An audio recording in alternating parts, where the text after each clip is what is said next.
Hervé Matoun baza mosali église de réveil té. Église de réveil nga souvent na benga ngo église de sommeil. Parce que pourquoi église de sommeil? Parce que quand la parcours église de réveil, depuis l'église de réveil ça na sena mokili, on dirait Afrique Congo ezongisima makasi. Congo et Koufi. Tant nga zamba bengi ngai, oui na lekina protestant parce que ma mère ou mon père azaki ancien pasteur ya église protestante. Donc tout qui bexé dans l'église wana, to yebi maloba ensemble tout ngi Biblia, mais lorsque na eu appel ensemble, zamba ebisinga makambo na te. Zamba ebisinga ke Congo ezana se ya malédiction. Il faut Congo longa na malédiction. To Afrique mobimba to longa na malédiction. Pourquoi? To sambela nzambe na soloté. Comme on dit l'église etondi belé na kati ya Congo, mais rien ne marche.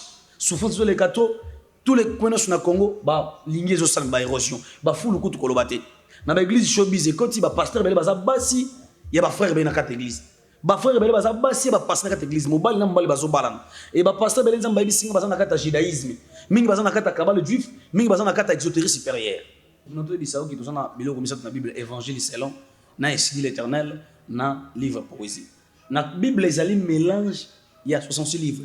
Muta asangisa ki Bible ezali les rois empereur Constantin. Ayiba ki Bible na Katiopa na Éthiopie. Bakoko na biso bakomaki Biblia déjà ezalaki bande ko exister. Prévenez beaucoup de choses dans la Bible c'est réalisé mingi na Congo. Mangombe ko komebele mi kulezoya. Bana bakote na bakote basimba bakulu na pays ni kaka président na Congo. Et peuple ensemble ya solo bakota esclavagisme. Et bisanga peuple ni kota bomu na mokili. Le peuple noir toujours de kota esclavagisme. De fois il faut nzamba kelaki dans ces race. Première race les races noires nzamba kelaki. Bango batandi sur l'école que l'Afrique est besoin de l'humanité. Lorsque les plus anciens pouvoir qui ont en Afrique et en Égypte. Comment on dit ça que Mandela a mutumu de otana dan F. Banda mokili banda jamais Mandela tu va bota mutumu. Forme pyramide bakati bachi na katikati. Bana na postani.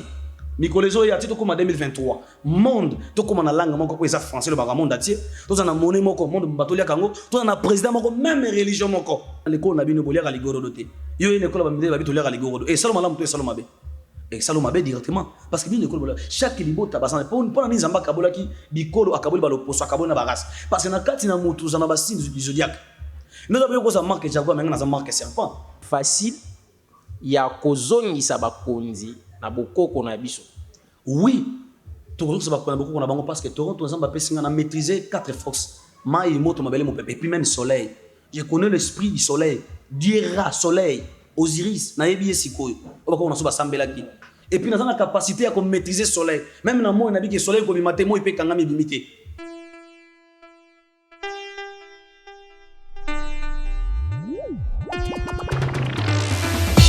Bonjour, bonsoir. Voilà, émission, on a vu partout, tout le bas qui vient que émission OESA sans limite, toi t'as terrain so, toi qui para religion, toi qui para sport, toi qui para ceux qui n'imitent. Nous, on est là partout, tout ça là, on a battu, ya battu. En fait, les lots, na émission na biso, to la makamoumoa et belé, mais avant tout, la sinon nous merci un grand merci na caméraman na biso Glody Mangwisi et aussi notre monteur et réalisateur Jérémy. Bonjour, bonsoir.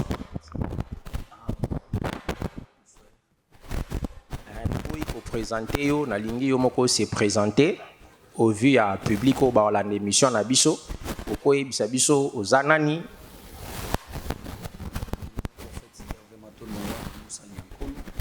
Auparavant on a zaki artiste et musicien na kombo ya Toronto. Cette fois-ci nous avons décidé nzambe ya toli biso ko tout ça la kombo sana kati la nganae. C'est par là que mon parcours échangé parce que ici Takate n'appelle Yazambe. Donc c'est moi, votre humble serviteur, artiste Toronto Mola, cette fois-ci Nazali, prophète Hervé Matoun. Merci prophète. Si vous avez utika ki Toronto pour nani ni poko ma prophète Matoun. Bon, mon musique c'est ma passion, mais ministère c'est ma mission. Tant que j'en pone pe mission. Na monaki ko hésiter trop na appel Yazambe bande ko me mangana bande ko perdre makambo belé. Na perdre beaucoup de choses par rapport à Koboya appel Yazambe, c'est par là na décidé que n'habiter. Donc on Nzamba bengi yenda kelanga ikolo mokili choisi la kitene na kinda kimbango, mais à part ça, c'est la réalité na kutana ke na monde musical o sali ki to solango awa pour qu'il na sala Nzambe siko. Merci kande yo mokolobi ke to solango awa to bandimba moko na cadre lisolo na biso ba réalité yango ezalaki nanu nini ou esali que otika musique ba bengi profane.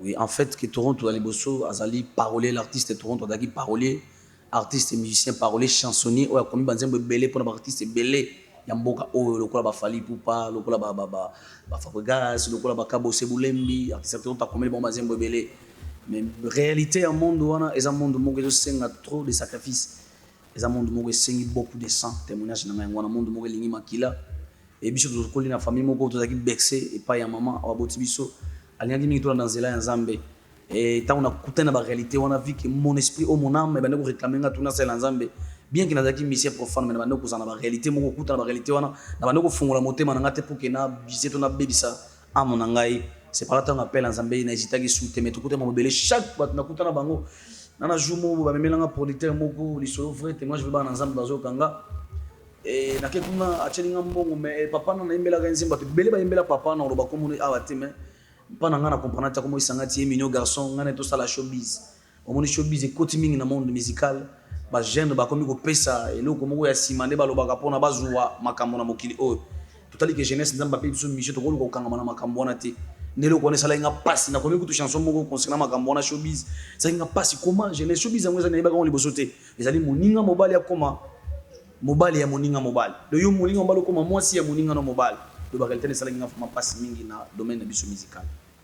Donc ezalaki à partir ya wana nde ozwaki mokano ya olobaki otika musique oyo babengi profane to makambo mosusu ebakisama ye na se oui makambo mosusu ebakisama que je me souviens azalaki na mbina nga moko komona ezali maître archange ke esali ya passant azali guide aza bato basalaka babilo moko bamaître babengaka baguide donc je mosusu tovandaki na ye wana au sein de la orchestre Adolphe Dominguez na wenge Tony Antonia papa Adolphe Dominguez esali ya passant de grâce à père apesaki nga chance tomelaki Adolphe Muteba chilamula etango nzembo na bingina zaki na susi pina nzembo na fe beta makasi na mokili na tuni conseiller na nga spirituel maître archange nzembo ko beta ndenge na bisinga nana sika baninga no bakenda nga be funa memo kuna ayako me manga sika kuna tokendaki place mo boye bakote ba kisenso kuna kote ba kisenso na bakati tukutana na jomo boye na loba communauté pe nga za mukuse na mona ba misie bele ba imbela nzambe o bato ba imbela nzambe te na kuta bango kuna na permanence ba bazana ba ozela tour na bango et nga peut-être tokotaki na maître quand je na condition nazwaki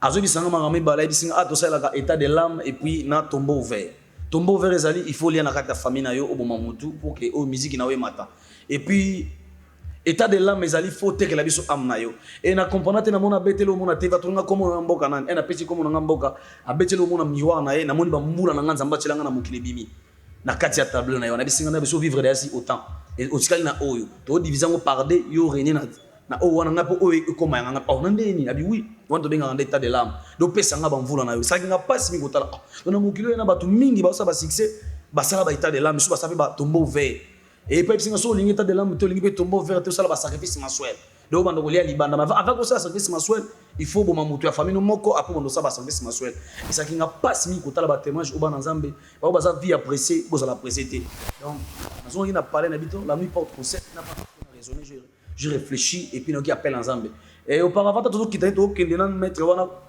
na bossa mo mukia vanga to koma kwa mettre wana et toujours na nzela yo ki moli mo besoin belanga nzela ezali ni balé nzambe ya satana pona oyo lingi awaki ngongo les autres kati na alors nazaki ko to sa beso ngongo wana l'homme intérieur voix wana voix du bien wana ndolo bakati na nga nazaki ni ko embrasser yango à chaque fois que ngongo wana ko hésiter te or ezaki ngongo ya Saint-Esprit ndemo ni sakina Jonas la prophète nzambe. Ok, merci beaucoup, prophète Matondo. Et aussi un conseil pour les jeunes qui ont embrasser la musique. Qu'est-ce que vous conseillez pour les succès? Etc. Et on aurait dit ça. La musique est malade, vous allez dans on s'en va péci bat.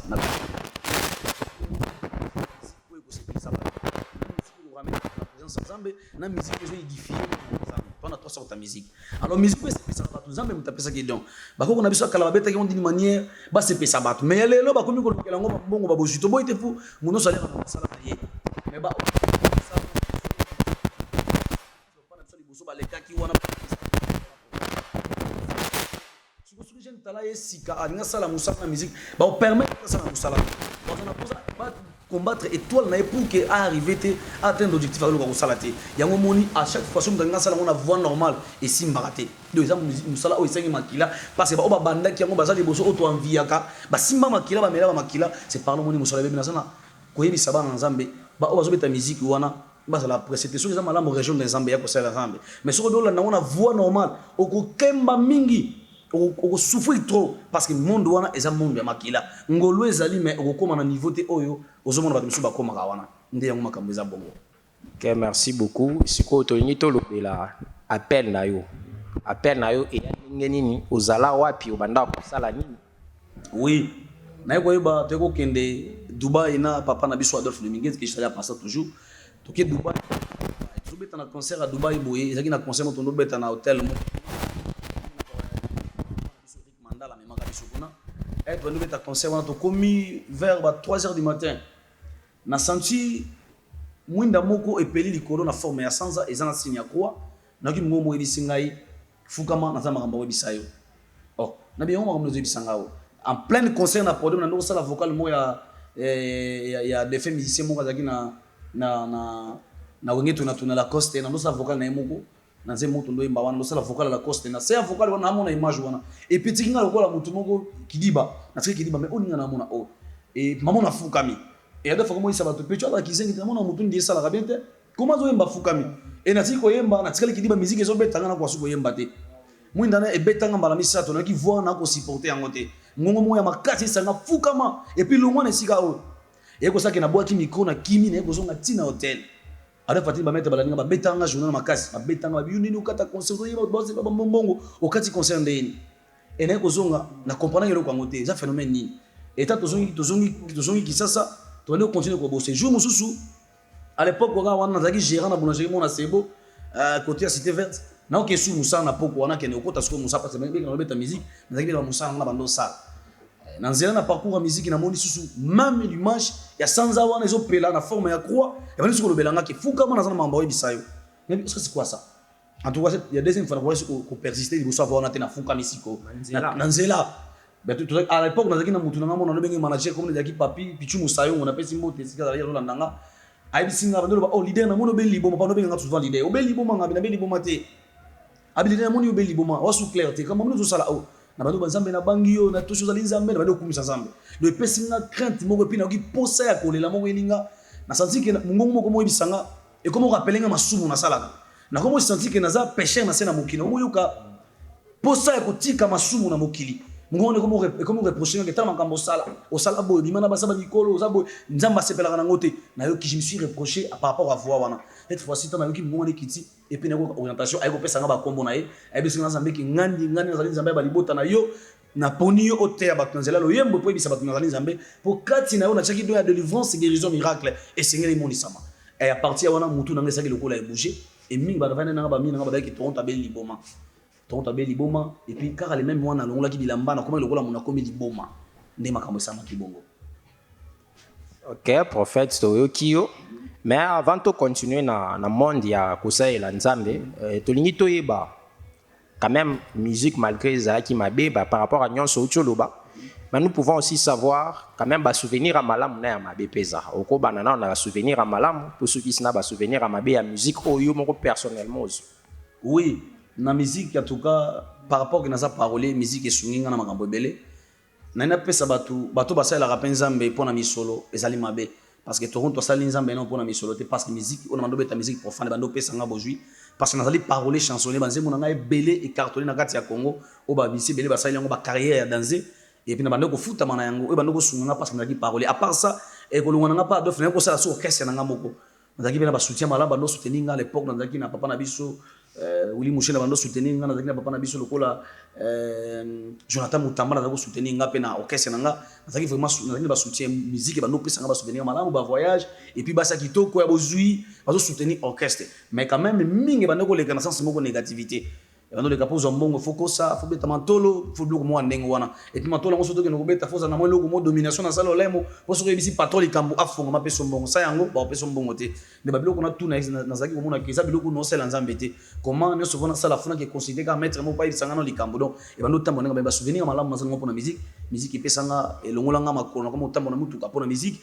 epesanga ba passeport na voyage libanda ba mboka pour na musique wana donc na sala ki bexe na musique wana penza et beaucoup linga na batane belé sauf que ko sala nzambe na moni kutuke na bandi ko kemba mo moke ndenge moi difficulté côté sur le plan finance mais tant ça la mokina ndenge na boju mais ndenge li pambolo no zamala moza li pamboli moko spirituel parce que il faut moto za béni spirituellement que physiquement nde yango wana.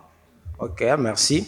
Sikoyo tolingi toyeba tant depuis eu appel et ça lui déjà combien d'années ceux qui ba moi ou ebisi ceux qui je ne sais pas ceux ba semaine. Oui, appel en Zambé et bandanga depuis na âge il y a 12 ans. Zaki na appel en Zambé déjà, zaki inconscient dans ba appel en Zambé.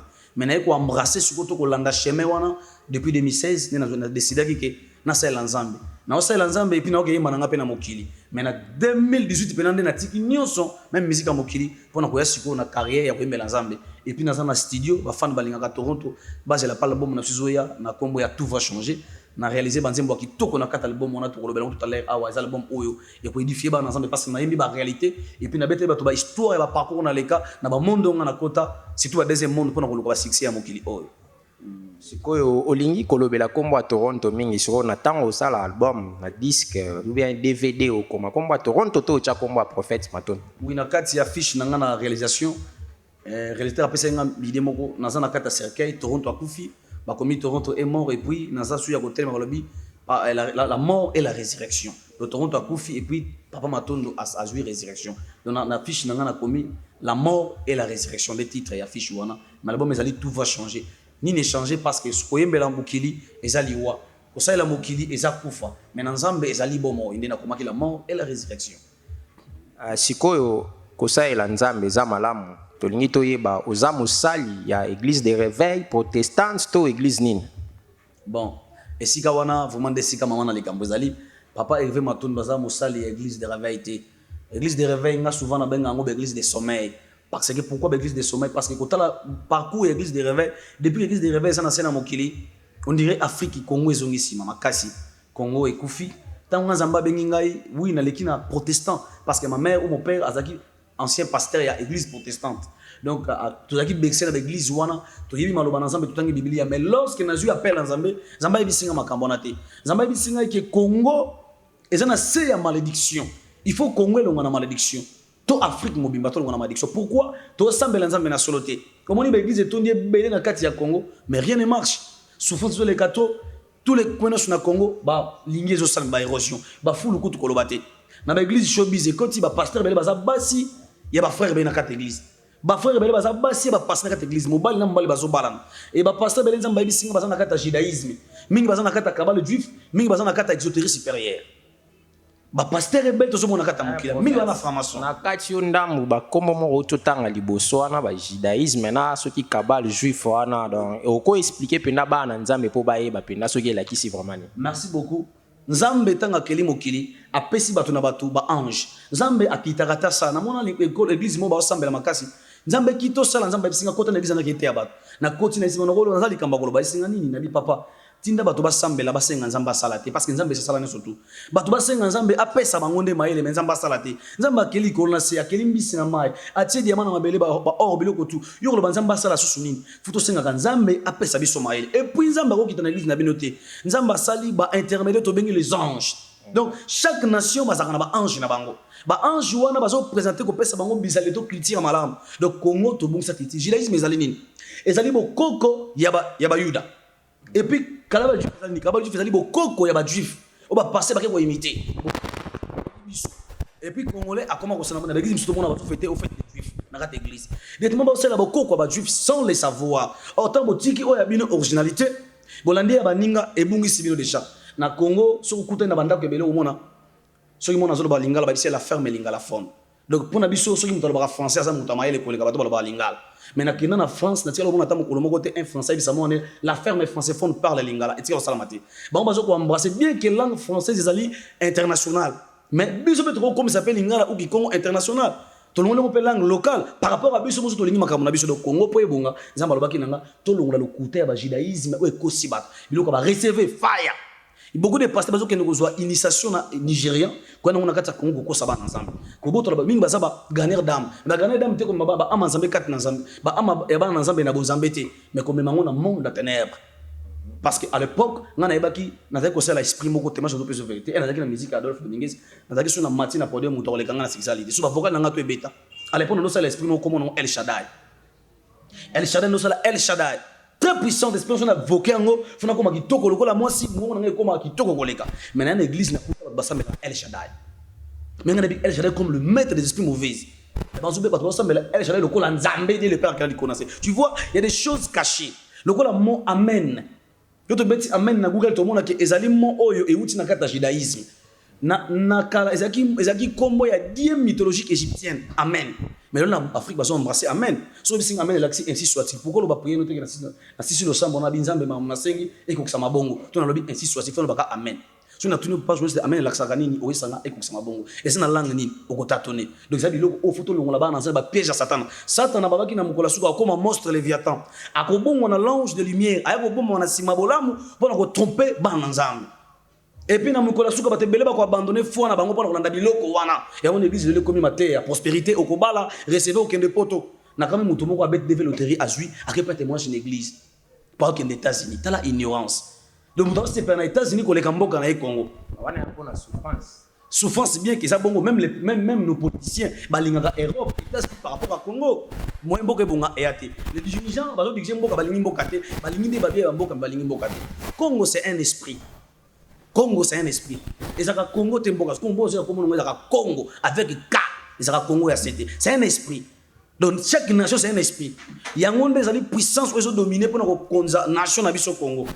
Mais ba bayebi no makambo na te. Mukolo ba monsieur ko ya to ko dévoiler ba secret wana ndeko journaliste. Siko tolingi to yeba tango lobi nyonso to loba. Et faut to abolir Bible to longolango. Merci beaucoup. Na kati ya Bible tozana biloko misa. Nous avons un évangile selon. Tu as ainsi dit l'Éternel. Tu as un livre poésie. Est-ce que tu as oui, la Bible est 3 livres. Et puis ça, ils allaient mélanger. Il y a 66 livres. La Bible est comme on a la Bible. Quand on parle de Bible, il y a une bibliothèque. Et là, c'est ensemble de livres. On n'a pas une Bible. Mais le vrai nom, il y a un livre. On a un testament.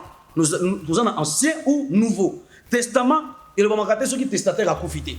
Pour le testament, il y a un mouton comment qui a un assoun à profiter à profiter. N'est-ce pas testament. Tu vois? Donc, tu as l'Ancien Testament ou le Nouveau Testament. Maintenant, quand on a évangile selon Jean, et c'est l'évangile selon Yé. Oh, il y a inspiré. Parce que inspiration est utilement inspiré. Inspiré dans mon dictionnaire, il y a penser. Le penser. Le penser des gens par rapport à quand il y a Jésus, il y a raison qui est comme les bisous. Mais ainsi de l'Éternel, il y a oh, il y a Jésus. Tant que Christ a dit que 4 n'est pas ainsi de l'Éternel. Livre poésie, ça dit oh il ramène ba na Nzambe ba comprendre que ça livre poésie, c'est histoire ya Noé. Babi Noé asaki masuwa. Akoti ba nyamano samuki. Ba yebisanga masuwa ya ndenge Noé ko sala ba koti ba nyamano samuki. Lipopota mazana munendeni. Kasi baloba Nzambe mtu inspiré. Jamais, c'est pratiquement impossible. Nzambe azali puissant mais a pas principe na ye. So ba ki mobala kobota te. Jamais to ba ki jour Nzambe ba ki mbala bota. Wana Nzambe akomi ko se contredire. Nzambe tanga sali mokili akeli de loi négative. Avant se contredire. Et pour un moment, tu as une pierre polie, tu as une pierre taillée. Qu'est-ce que tu as une évolution, tu si et ça l'a quitté, marteau et ça l'a quitté. Tu vas avoir un matin à la grotte. Si tu Noé, à soi qui m'a souvent, mon ami, Nambis, c'est que m'a souvent, c'est moi qui ai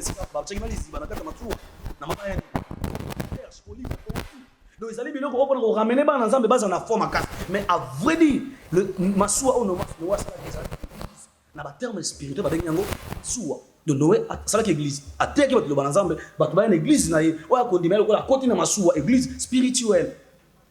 Bon et loko ano fongo les âmes tuna na tuna vraiment ba te belé et ba to yebi ke o kia kala kana siko question ana tuna ka o kapia longwa awa sala combien de jours na nzela ti akoma kuna wana vraiment na za ngambu na yo prophète wana pendo sololi malamu siko to lingi to yeba tant le bi Congo eza esprit eza esprit ya bolamu to esprit ya mabe pona Congo to souffrir mingi. Merci. Congo eza esprit ensemble ezali nation ezali maman o aboti ba congolais nyonso bengi ne Congo grand esprit grand roi grand esprit de grand serpent arc-en-ciel ne Congo yenda ezali maman na biso comme l'Europe nous avons 4 signes zodiacaux ou 4 signes du zodiaque soleil tourne na 4 signes du zodiaque parce que nous avons 4 blocs spirituels et puis 4 races aux ambakelaki.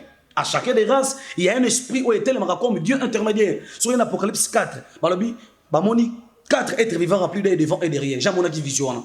On va dans premier verset où il est. Donc, les 4 formes humaines où ils sont dans le monde céleste, ils ont représenté chaque race songolo. Il y a Bissou notre Bengi Congo.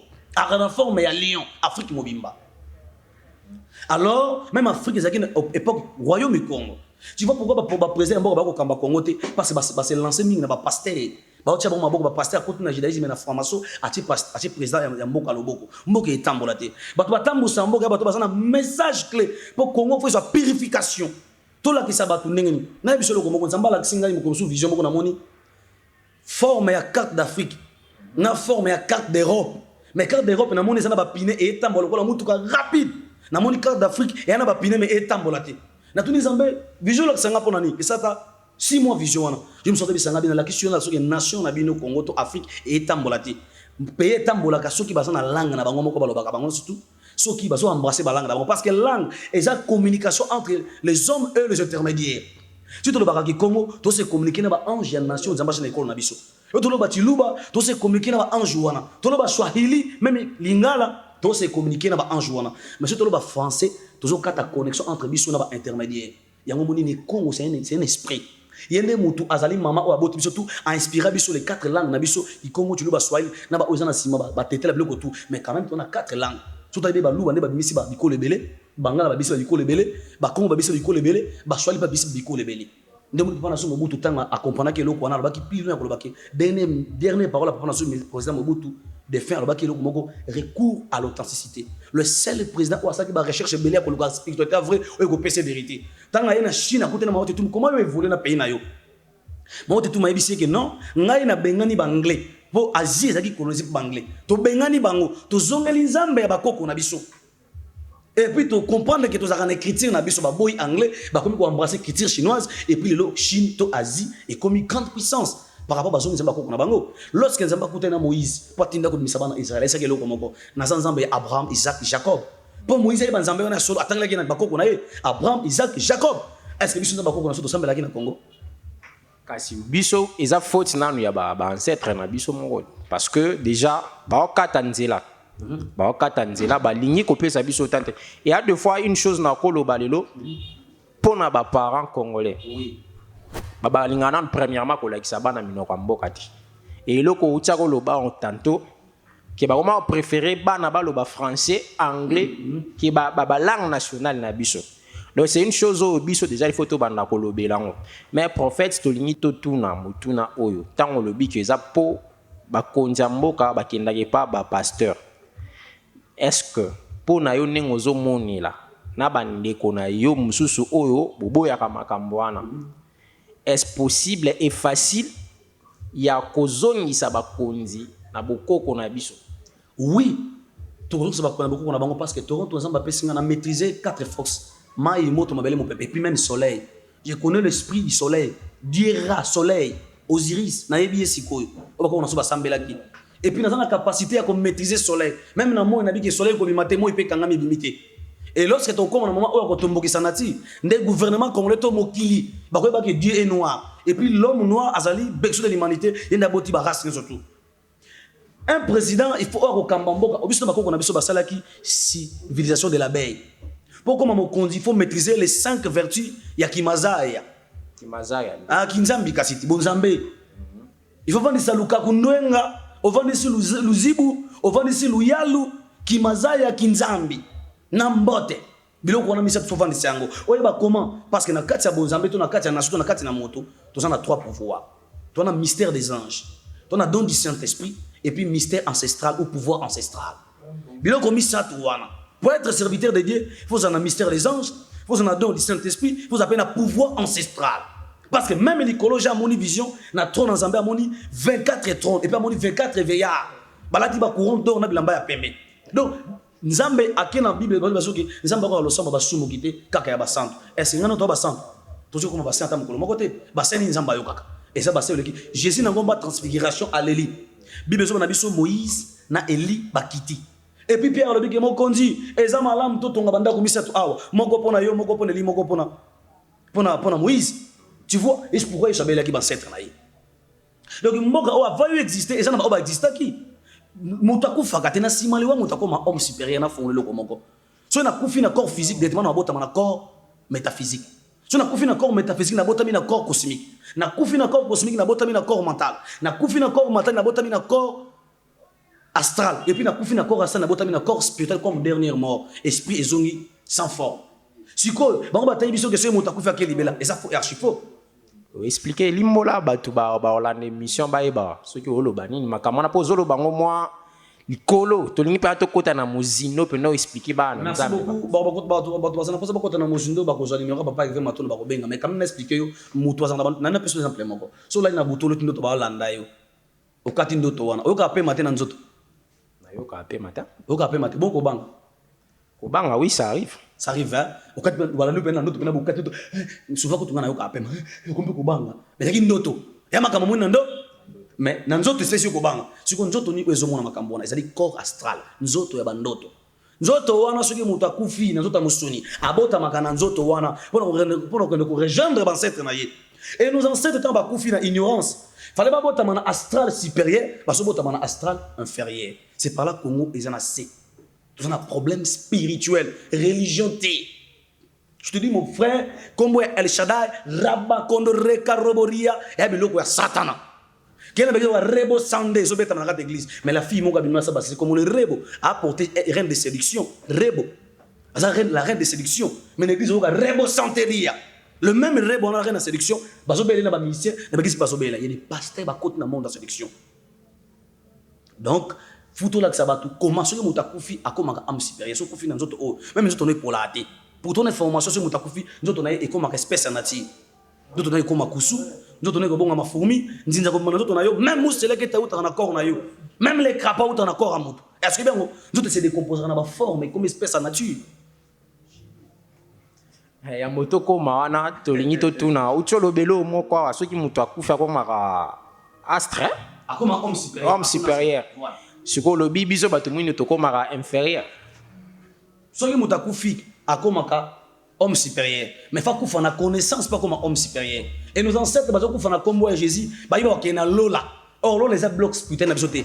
Blocs spirituels ba noir tout comme on ngo pemba kalunga. Et sika ba noir ba kenda. Si koto yo kufi na ignorance ke na okena lola. Au fallait boire un astral supérieur pour comme ancêtre école wana to comme avocat célèbre école wana mais aucun astral inférieur parce que fina ignorance mais vous cherchez même ba nationalité c'est grave moto monde c'est comme belge moto monde comme français et c'est grave aux ça la bande qu'on a biso mais c'est ba policier mboka il est temps maintenant il y a qu'on se préparer il y a qu'on le vraie vérité comme un pays à Congo na destiné na yango pour to bunga parce que l'homme non a souffrir mingi. Pour fait si ko pona likamona ngina tuna nanu to zo mwata opema na ngina tuna question mondialisation modernisation pona yo omona ngondeli ni za malamu to za mabe. Mondialisation et outil na mo gouvernement mondial. À l'époque roi Babylone a ça que gouvernement mondial. Comment qu'on diriger monde dans les choses na ba pratique satanique. On a dit donc lelo yo toko kota na mondialisation te parce que bato na critique na bango so peut être na l'école na bino boliaka ligorodo te yo une école ba mide ba bitoliaka ligorodo et saloma la muto et saloma be et saloma be directement parce que bino école bola chaque libota basana pour na nzamba kabola ki bikolo akaboli ba loposo akaboli na bagas parce que na kati na mutu za na basine du zodiac nous avons ko sa marque jaguar mais na za marque serpent ngata ke marque jaguar na bizala ina ngalo ko yo za na ngote ata tukokani bilongi donc na nzela ya ba si du zodiac na biso ezo kesa na kati ya bizali tokosala nyoso lokola ndenge moko te mala bebele kote na bato bela maboma bande kirable mona na libota moko ba Congo wale mala mabé ebika na l'église te eza mala de wuti na nzela ya biloko wana parce que nzamba keli bato chaque libota na ba principe nango mais to bungu si ba principe ko ba ka to bala Yesu tout ko ko mbasa Yesu azali yango to komi na passe biloko wana eza mabe to kota jamais na mondialisation eza mabe ezali façon ko luka parce que les blancs babimisa da simbo moko dollar babenga ngo nouvel ordre mondial forme pyramide ba kati ba che na kati kati ba na posa nini mikolezo ya tito comme 2023 monde to comme na langue moko ko eza français le ba monde atier to za na monnaie moko monde batolia kango to na président moko même religion moko biloko ndeko bi satanisme na mokili to ba parler na 666 et wana biloko wana to komona yango et ba ko pesa mutu tout identification numérique moi na coronavirus et raté parce que l'homme noir comprendre et to ndima to ba vaccin wana na carte ba vaccin bombi ba identification numérique oh mutu zo parce que le gouvernement mondial wana est contrôlé batou ouais c'est que ba Bill Gates ba sali ba président ba France les 12 étoiles et moi na qui na apocalypse fimo robot ta mazana dollar affrontement na mutu na couronne 12 étoiles les 12 pays où ils sont attachés dans le gouvernement mondial pour diriger le monde dans le lenge ya Satan parce que astre brillant azana sena mokili le peuple moko etikali ka oyo sauver le monde, le peuple noir. À condition que tu la muka, tu ta vérité, tu bois ka oya lukuta, tu ta maturité spirituelle.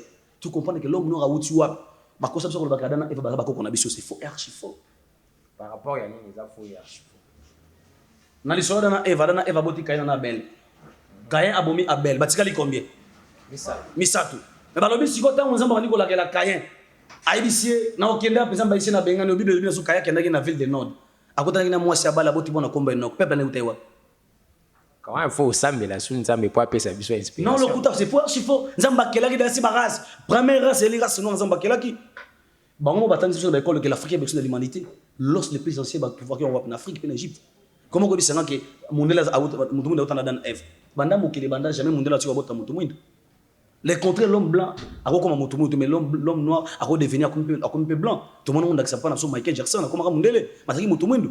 Donc il y a des choses au fond mutumu dans la maturité spirituelle à la muka à l'on lokuta kombo ya koko ya baindo bala na deuxième émission na la sabango komba koko baindo asalina.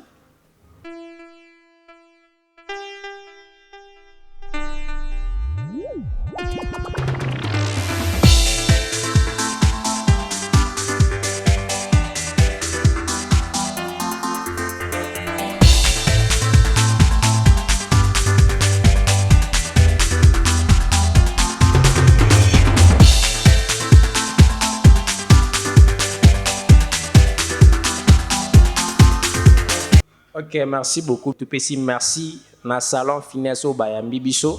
Un grand merci na bango parce que Bapesi Biso espace P4 à Kitoko et c'est un bon salon à bon prix. Prophète Tonito continuer. Tomoni olobe belé. Mais na maloba na yo ozozonga plus kaka na maloba Bible. Sikola ni na ye bondi milaka makambo ezalaka na Bible to ndimela ngote. Merci beaucoup. Notre bisao qui tozana biloko misatu na Bible évangile selon na Esidi l'Éternel na livre poésie. Na Bible ezali mélange il y a 66 livres. Muta asangisa ki Bible ezali les rois empereur Constantin. Ayiba ki Bible na Katiopa na Éthiopie. Bakoko na biso bakomaki Biblia déjà ezalaki bandeko exister. Prévenez beaucoup de choses dans la Bible c'est réalisé mingi na Congo. Mangombe ko komebele mikulezo ya.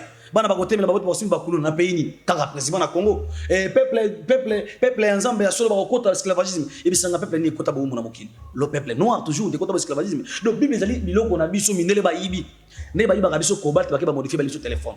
Ne ba yiba ka manganèse ba modifier ba biso ventilateur. Ne ba yiba ka pétrole na so ba modifier ba biso essence. Donc toujours ne ba yiba biso histoire vrai ba kei. Ata fi ma jomo Ipman acteur moko boy chinois azoyi bisa bande ko na lobike to bunda to benga na banglais po ba ko yiba propre histoire na biso ba ke no ko modifier ba la biso yango. Nata fi martin mo susu boy on back la tête de non back un tigre de non prado ba yibi mutu tête mboka na bango ni yeki na mboka na pauvreté souffrance ti ba tinda ka récupérer mutu wana et puis payer zongeli pouvoir ba la sike ba yibi nini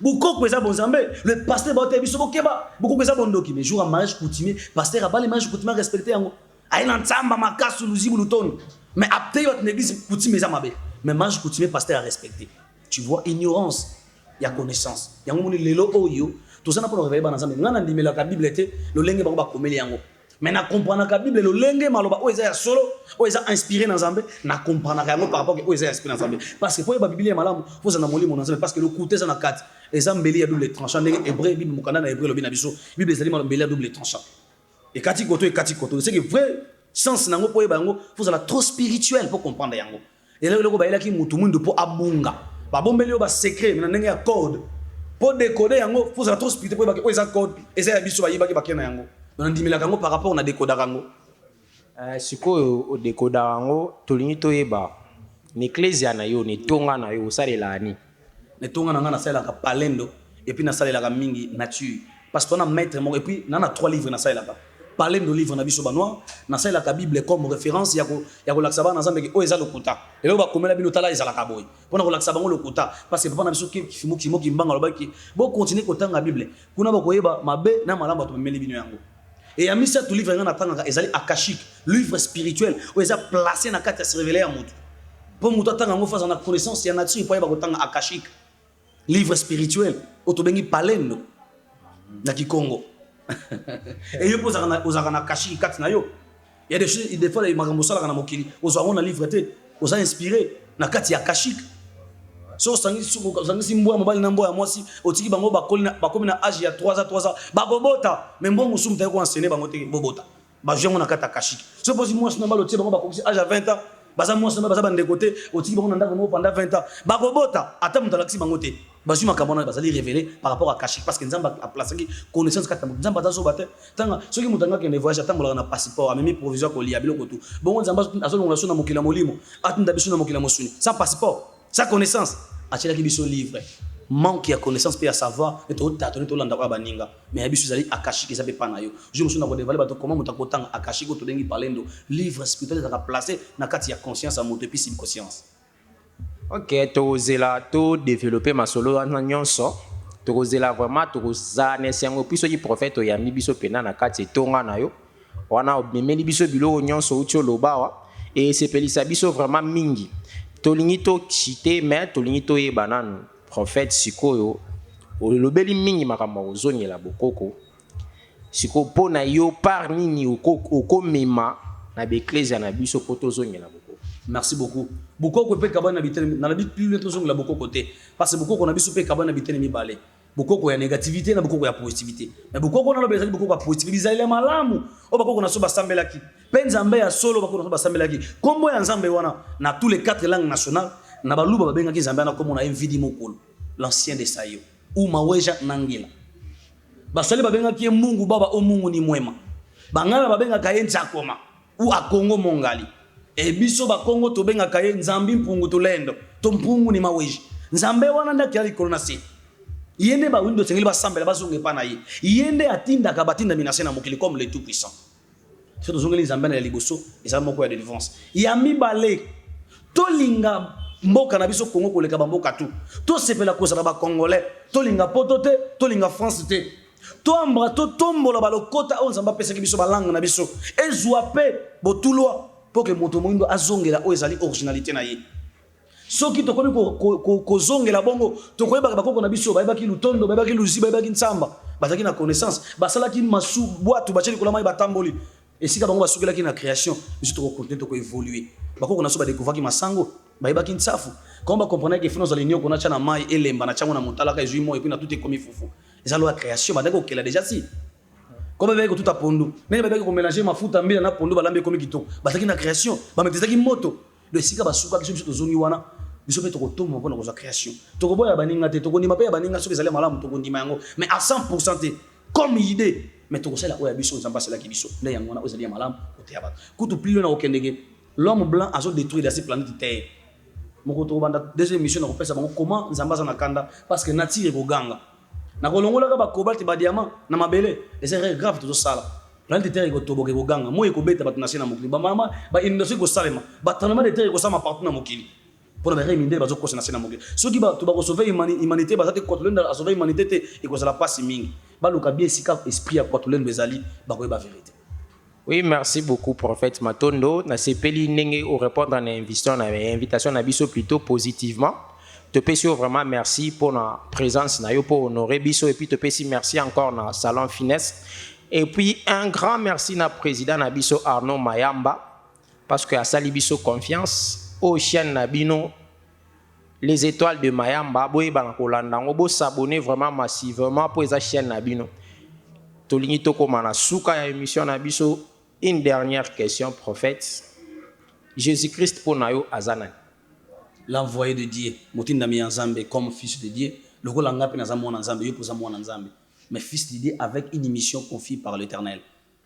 Nzambe abli kolona se apesa ki mission, c'est par là là qui mon père pourquoi m'a-t-il abandonné et ba trahir ki mission na ba tekaki par Juda. Eli lama sabatana mon père pourquoi m'a-t-il abandonné. Allez là qui bon Yesu. Jamais muto au na paradis, allez là les sous. Na paradis na mabele ni ezaki toko so Yesu a sepelé que na ok na paradis a kosi biso baminde ba kosa biso ke ake bongela biso mboka e centre comment muto ke na mboka e centre sika wolo na pala tezali abandole la sus alela ipona ni alela ipona pasi ya nzoto pona pasi ya nzoto alela ki pamona tiki mokila kitoko onza tabukela pesa biso bakati mission na ye ya maba poko tiki ngai donc Yesu azaki mutinda mina Nzambe yemo ko baki makamu na zo sala ezali ngai te meta toi tindi ngai so ki boko ndima te bondima ta pona message si vous croyez pas croyez à ses œuvres. Apocalypse, Jean 17, premier verset. Si tu as 14, or la vie éternelle, c'est qu'ils te connaissent, toi le seul vrai Dieu. Abengi Nzambe le seul vrai Dieu Jésus. Abe est celui que tu as envoyé, c'est Christ. Na hébreu, il est mon salut Père, je t'ai glorifié sur la terre. J'ai fait connaître ton nom aux hommes que tu m'as donné 10 milliers du monde. Ce que tu vas comprendre que nous tinda kingai. Donc Yesu daki motinda mi Nzambe na mokili. Kutu vrai comme on a ezalaka Jésus ou Yehoshua. Tu veux dire Yehoshua qu'est-ce que signifie Yesu? Ne baba benga kabongo mais comme il y a solo Yehoshua. Mais baba yude bazali cause là Hamashia comme le Christ abota makat na ye. Et puis ce que baba qui est parce que banorme benga le Christ parce que le Christ c'est l'esprit le plus puissant de l'univers. Moi je crois en Dieu, je crois aussi à Christ. L'esprit le plus puissant de l'univers. Donc Christ est qui moli mon Nzambe oh et l'attaque nzoto ya Yesu. Jésus étant corps physique et puis Christ comme personne spirituelle. Personne physique comme comme Jésus va être très dynamique comme Christ mon panzi. Personne physique, personne spirituelle. Le Christ c'est l'esprit le plus puissant de l'univers et que tu quatre na isko na kosala mosala. Comme papa na biso papa na benga kimbango. Comment za kimbango tata liputa. Papa na komo lezala kankembo danzenza. Asu ba tembe na ba protesta ba zena kombo ya Simon. Mais esprit Nzambe na kombo ya kimbango. O ba benga na kikongo mbangudi na français le révélateur. Ne lataki papa na pona kopesa biso message ya indépendance. O ba boko baka kimpwanza. Et utaki na zela papa ona kimbo danzenza. O lataki molimo ya kimbango. Donc voilà on a deuxième émission ba comprendre la vérité. Ok, merci beaucoup, prophète. Tokomi PDA na Souka, Lilobano à Souka par rapport à l'émission. Église est située, puis ceux qui va coordonner, couper ça, et puis numéro pour tout toucher. Merci beaucoup. Numéro est secrétaire Nabissou Zali 080 plus 243 82 027 04 83. Plus 243 82 027 04 83. Ce que vous avez papa Germain Litou, le secrétaire Bogo Solanaï, papa Sabino, siège église ici qui Zali. Vraiment, le Belango Boisalité parce que nous allons mingi combattre, des besoins locaux, quoi étouffer vérité. Pour étouffer vérité, moi, pour pèse dans nos églises Zali, mais toi toujours dans Galema. Ceux qui beaucoup tenant secrétaire, à couper Sabino Sika et Tonga et Zali. Baba, on a posé à Kotanga, Kimaza, Kinzambi, connaissance. À couper un numéro, on a beaucoup tenant secrétariat, Nabiso, à expliquer comment on va ça pour la région de Bisso, na Lombango tout. Na un grand merci, na ba na su Mbanza Congo, et puis na ba na su ya Congo, ba lingaka vérité. Parce que nous allons pour défendre la vérité, pour bounder la nature, pour bébater. Donc, tous les vérité, beaucoup de gens biso. Surtout to lobi mabe, bolimbisi biso. Surtout lobi malamu, beaucoup ko pesa biso pour bo s'abonner mingi na kati ya chaîne oyo. Pour que ça la biso moko ya soutien pour que tu continues pour ça la émission. Ndeza ki lobananga ya suka ngwana. Merci beaucoup. Mbote na ba ya poto pe ya mokili. Ok, merci beaucoup. Bouti Olanda, prophète Matondo nenga beti masolo nae, nenga banda musique profane. Nenge la comme prophète Matondo, j'espère que c'est la mingi. Et s'il y a été, tu reçois deuxième numéro Kakanaye dans les jours à venir. Où est émission Nabino partout présenté par Oyabino Roaclé. Na sepeli mingi parce que tu as un professionnel, que ça n'a pas professionnel et ça là vraiment qui toko mingi. Claudie Mangouissi na caméra et puis Jérémy notre réalisateur. À la prochaine. Église de réveil. L'église de réveil, on a souvent l'église de sommeil. Parce que pourquoi l'église de sommeil? Parce que quand on a parcours l'église de réveil, depuis l'église de réveil, ça n'a pas été on dirait Afrique, Congo et Zongissi, Makassi, Congo et Koufi. Tant on a Zamba Bengingaï.